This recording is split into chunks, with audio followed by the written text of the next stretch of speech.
திருவாரூர்ல தொடங்கி தமிழ்நாட்டோட தெற்கு பகுதியிலும் மேற்கு பகுதியிலும் பிரச்சாரத்தை முடித்துவிட்டு இப்போ திரும்பவும் டெல்டாவுக்கு அடுத்த ரவுண்டுக்காக வந்திருக்கிறேன். தமிழ்நாட்டில் மற்ற ஊருக்கெல்லாம் நான் முதலமைச்சர். ஆனா இந்த சீர்காழியை பொறுத்த வரைக்கும் நான் முதலமைச்சராக ஆவதற்கு முன்னாடியே உங்க ஊர் மாப்பிள.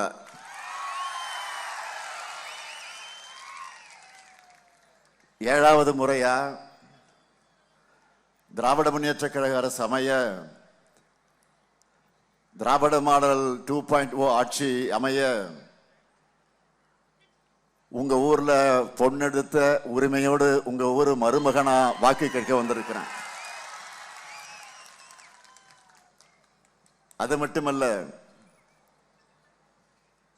இங்க தலைவர் கலைஞர் பிறந்த திருக்குவளை இருக்கக்கூடிய நாகப்பட்டினத்திலிருந்தும் வந்திருக்கீங்க. இங்க எத்தனை பேர் நாகப்பட்டினம்? கையை உயர்த்துங்க பார்ப்போம். நன்றி. நாகை எப்பவும் திமுக வாகை சூடுகிற மாவட்டம். அதே போல 1000 ஆனாலும் 1000 ஆகாதுன்னு சொல்லுவாங்கள. நம்ம மயிலாடுதுறை மாவட்டத்திலிருந்து எத்தனை பேர்? கையை உயர்த்துங்க பார்ப்போம். யோதமன் பாத்தீங்களா?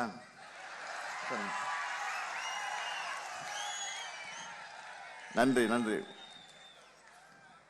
நாகப்பட்டினம், மயிலாடுதுறை இந்த 2 மாவட்டத்திலிருந்து இருக்கிற எல்லா தொகுதிகளிலையும் திமுக கூட்டணியுடைய வெற்றி 100% வெற்றி உறுதி. உறுதி தானே? நிச்சயமா? உறுதியா? சத்தியமா? நன்றி. இப்போ வேட்பாளர்களை நான் அறிமுகப்படுத்துறேன். முதல்ல பூம்புகார் சட்டமன்ற தொகுதியினுடைய நமது வெல்லும் வேட்பாளர் நிவேதா முருகன் அவர்கள். மயிலாடுதுறை மாவட்ட கழகத்தினுடைய செயலாளர், மாவட்ட விவசாய அணி அமைப்பாளராக இருந்து உயர்ந்தவர், சட்டமன்ற உறுப்பினராக இருந்து கடந்த 5 ஆண்டு காலத்தில் ஏராளமான திட்டங்களை பூம்புகார் தொகுதிக்கு கொண்டு வந்து சேர்த்திருக்கிறார். அவருக்கு நீங்கெல்லாம் உதயசூரியன் சின்னத்தில் உங்களுடைய வாக்குகளை அளிக்கணும். அடுத்து மயிலாடுதுறை சட்டமன்ற தொகுதி நமது வெல்லும் வேட்பாளர் காங்கிரஸ் கட்சியை சார்ந்த YN ஜமால் முகமது யூனுஸ் அவர்கள். என்னுடைய அன்புக்குரிய சகோதரர் ராகுல் காந்தி அவர்களுடைய நம்பிக்கையை பெற்ற வேட்பாளர்,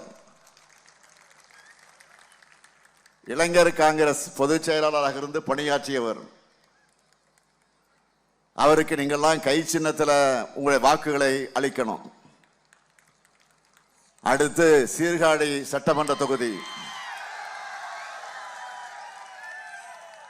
நமது வெல்லும் வேட்பாளர் மதிமுகவை சார்ந்த வழக்கறிஞர் செந்தில் செல்வன். என்னுடைய ஆறுயிர் அண்ணன் வைகோ அவருடைய நம்பிக்கையை பெற்ற வேட்பாளர், மறுமலர்ச்சி திராவிட முன்னேற்ற கழகத்தினுடைய மாநில தணிக்கை குழு உறுப்பினர். அவருக்கு உதயசூரியன் சின்னத்தில் உங்களுடைய வாக்குகளை நீங்கள் அளிக்கணும். அடுத்து வேதாரண்யம் சட்டமன்ற தொகுதி நமது வெல்லும் வேட்பாளர் மாமி புகழேந்தி அவர்கள். நம் நெஞ்சமெல்லாம் நிறைந்திருக்கக்கூடிய கழக முன்னோடி, மாமி என்று அன்போடு அழைக்கப்படக்கூடிய மீனாட்சி சுந்தரத்தினுடைய அன்பு மகன். 1986 முதல் கழகத்தின் அனைத்து போராட்டங்களிலும் பங்கெடுத்து சிறை சென்றவர். 25 ஆண்டு காலமாக வேதாரண்யம் நகர கழகத்தினுடைய செயலாளராக இருந்து பணியாற்றி கொண்டிருக்கக்கூடியவர். அவருக்கு நீங்கள் உதயசூரியன் சின்னத்தில் ஆதரித்து அவரை வெற்றி பெற வைக்கணும். அடுத்து நாகப்பட்டினம் சட்டமன்ற தொகுதி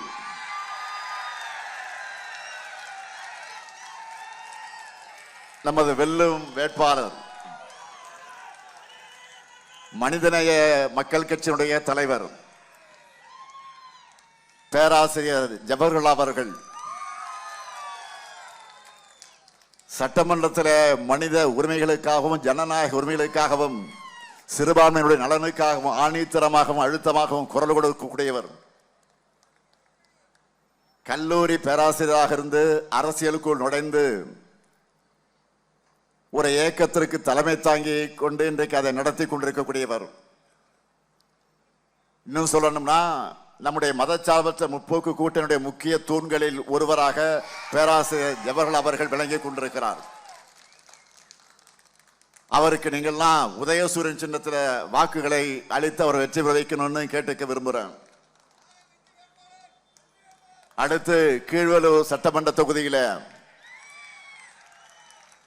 நமது வெல்லும் வேட்பாளர் மார்க்சிஸ்ட் கம்யூனிஸ்ட் கட்சியை சார்ந்த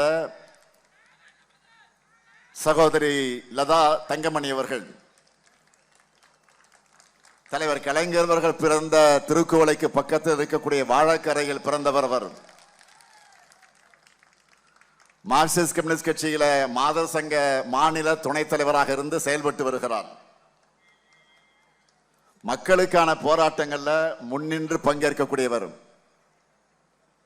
அவருக்கு அறிவால் சுத்தியல் நட்சத்திரம் சின்னத்தில் வாக்கினை வழங்கி அவரை வெற்றி வைக்கணும். இப்போ நான் அறிமுகப்படுத்துற மதச்சார்பற்ற முற்போக்கு கூட்டணியுடைய 6 வேட்பாளர்களையும் பெருவாரியான வாக்கு வித்தியாசத்தில் நீங்கெல்லாம் வெற்றி வைக்க தயாராயிட்டீங்களா? தயாரா? வெற்றி உறுதியா? சத்தமா? இன்னும் சத்தமா? வெற்றி உறுதி ஆயிடுச்சு. வேட்பாளர்கள் இப்போ உட்காரலாம். சீட்டு கொடுத்தாச்சு உங்களுக்கு. என்னதான் உங்க ஊர் மருமகனாக இருந்தாலும் வெறும் கையோட நான் உங்ககிட்ட வாக்கு கேட்க வரல. 5 வருஷமா 5 ஆண்டு காலமாக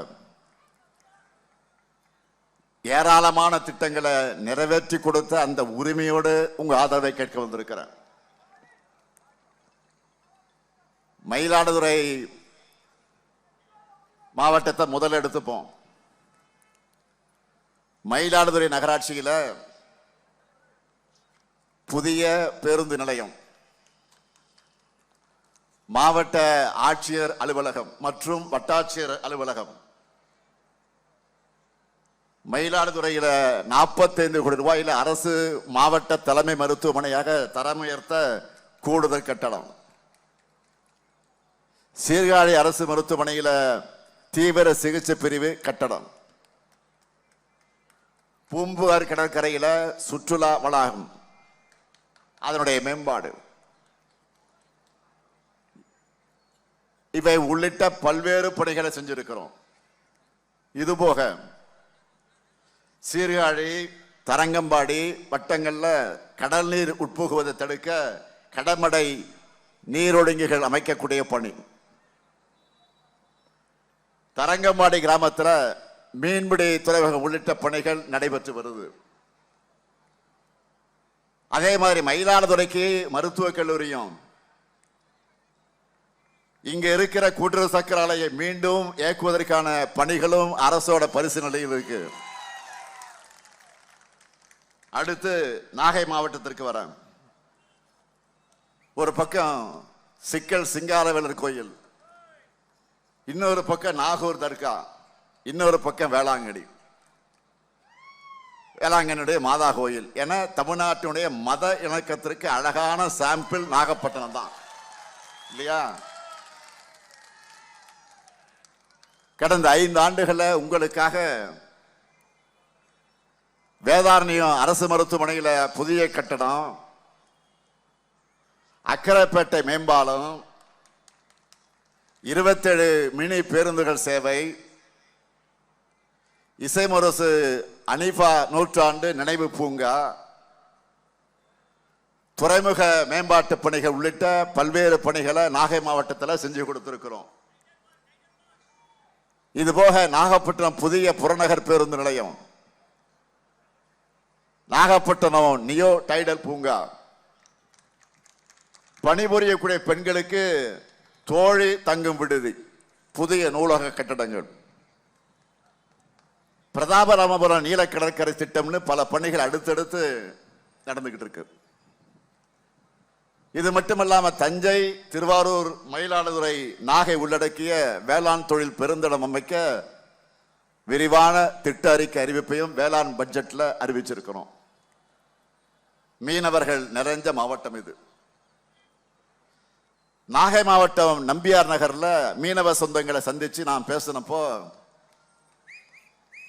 மீனவர்களுடைய நல்வாழ்வுக்காக 576 கோடியே 73 லட்சம் ரூபாய் செலவில் பல திட்டங்களை நான் சட்டப்பேரவையில் அறிவிச்சப்போ,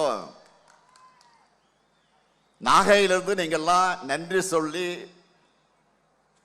எனக்கு வாழ்த்து சொன்னப்போ மகிழ்ச்சியா இருந்துச்சு. அதை என்னால் இன்னமும் மறக்க முடியல. அதே போல 4000 திருக்கோயில்களுக்கு நம்ம திராவிட மாடல் ஆட்சியில குடமுழுக்கு நடத்தி இருக்கிறோம். அதுல 2000வது குடமுழுக்கு நம்ம மயிலாடுதுறை கீழப்பரசலூர் விரட்டேஸ்வரர் கோயில் தான் அதெல்லாம் நடத்தணும். 3000வது குடமுழுக்கு எங்க நடந்துச்சுன்னா நாகை மாவட்டம் திருப்புகலூர் அக்னீஸ்வரர் கோயில தான் நடத்தணும். இப்படி 2 மாவட்டத்திலையும்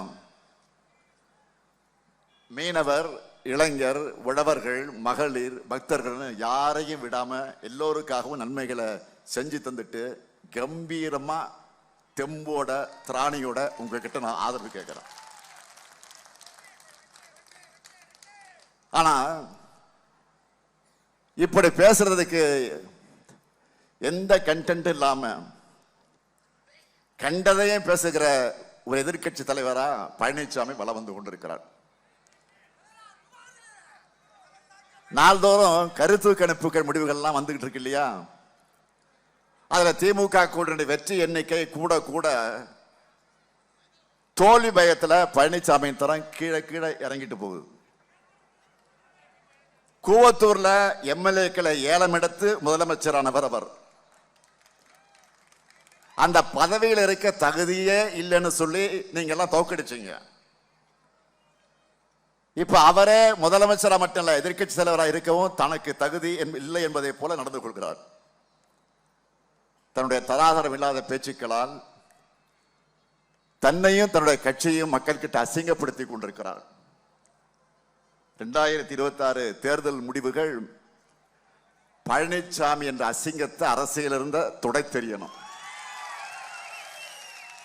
எவ்வளவு பிரச்சனைகள் நடந்துகிட்டு இருக்கு. ஒன்றிய பாஜக அரசு மும்மொழி கொள்கையை கட்டாயமாக்குறாங்க. கிறிஸ்துவ தொண்டு நிறுவனங்களையும் சர்ச்சுகளையும் குறிவச்சு FCRA சட்ட திருத்தம் கொண்டு வர பார்க்கிறாங்க. பல மாநிலங்களில் தேர்தல் நடந்துகிட்டு இருக்க சமயத்தில் நாடாளுமன்றத்தை அவசரமாக கூட்டி தொகுதி மறுவரையை செய்ய துடிக்கிறாங்க. தமிழ்நாடு உள்ளிட்ட தென் மாநிலங்கள்லாம் கடுமையான பாதிப்பை சந்திக்க போகுது. முக்கியமான அரசியலமைப்பு சட்ட திருத்தங்கள் அவசர அவசரமாக செய்ய போறாங்க. இதை நாம் கண்டிச்சு பல்வேறு மாநிலங்களுக்கு தேர்தல் நடக்க இருக்கிற இந்த சமயத்தில் எதுக்கு இந்த அவசரம்னு கேட்கிறோம். இந்தியாவில் இருக்க எல்லா தலைவரும் இதே கேட்கிறாங்க. ஆனா இதற்கு அவரிடத்தில் பதில் இல்லை. தொகுதி மறைவரையால வட மாநிலங்களோட தொகுதி எண்ணிக்கை மிக மிக அதிகமாகும். தமிழ்நாடு உள்ளிட்ட தென் மாநிலங்களுக்கும் உத்தரப்பிரதேசம், பீகார் போன்ற வட மாநிலங்களுக்கும் தொகுதி எண்ணிக்கையில பெரிய இடைவெளி உண்டாகும். இது அநியாயம் என்று எச்சரிக்கிறோம். கர்நாடகத்தினுடைய முதலமைச்சர் சித்தராமையா அவர்களும், கேரள முதலமைச்சர் நம்முடைய சகோதரர் பினராயி விஜயன் அவர்களும் தொகுதி மறைவரைய தொடர்பா நான் நீண்ட காலமாக வெளிப்படுத்தி வரக்கூடிய அந்த அச்சத்தை அவரும் கேள்வியாக எழுப்பியிருக்கிறார். இது எதை பற்றியும் வாய் திறந்து பேச வக்கில்லாமல் இருக்கிறார் பழனிசாமி. அதுக்கு காரணம் என்ன? அதிமுகவையும் பழனிசாமியும் குத்தகைக்கு எடுத்திருப்பது யாரு? பாஜக. குத்தகைக்கு எடுத்திருப்பது யாரு? பாஜக. அதாவது டெல்லி டீம். அந்த டீம்ல இருந்து இப்ப அடிக்கடி ஒன்றிய அமைச்சர்களும் பாஜக முதலமைச்சர்களும் தமிழ்நாட்டுக்கு படையெடுத்து வந்துட்டு இருக்கிறாங்க. அவங்க கிட்ட நான் கேட்ட கேள்விக்கும் நான் விட்ட சவாலுக்கும் பதில் இருக்கா? இல்ல. நான் கேட்கிறேன், தொகுதி மறுவரையில் தமிழ்நாட்டுக்காக குரல் கொடுக்காத பழனிசாமி வேற எதுக்காகத்தான் பேசுவாரு? தமிழ்நாட்டில் திமுக ஆட்சியில் இருப்பதால தானே தொகுதி மறுவரை பற்றி பாஜக அரசு அறிவிக்கிறதுக்கு முன்னாடியே விழிப்புணர்வை நாம ஏற்படுத்தணும். அனைத்து கட்சி கூட்டத்தை கூட்டின இந்தியா முழுக்க இருந்து முதலமைச்சர்களை சென்னைக்கு அழைச்சி கூட்டு நடவடிக்கை கூட்டத்தை நடத்தி தீர்மானங்கள் நிறைவேற்றி ஒன்றிய அரசுக்கு அனுப்பி வச்சோமே. ஏன் சட்டமன்றத்தின் தீர்மானத்தை கொண்டு வந்து நிறைவேற்றணும்? ஒருவேளை பழனிசாமி ஆட்சியாக இருந்திருந்தான் தமிழ்நாட்டை கூறு போட்டு வித்திருப்பார். நல்ல வேலை இல்லை. வர்ற தேர்தலையும் பழனிசாமியும் என்டிஏ கூட்டணியும் ஒரு தொகுதியிலே கூட ஜெயிக்க கூடாது.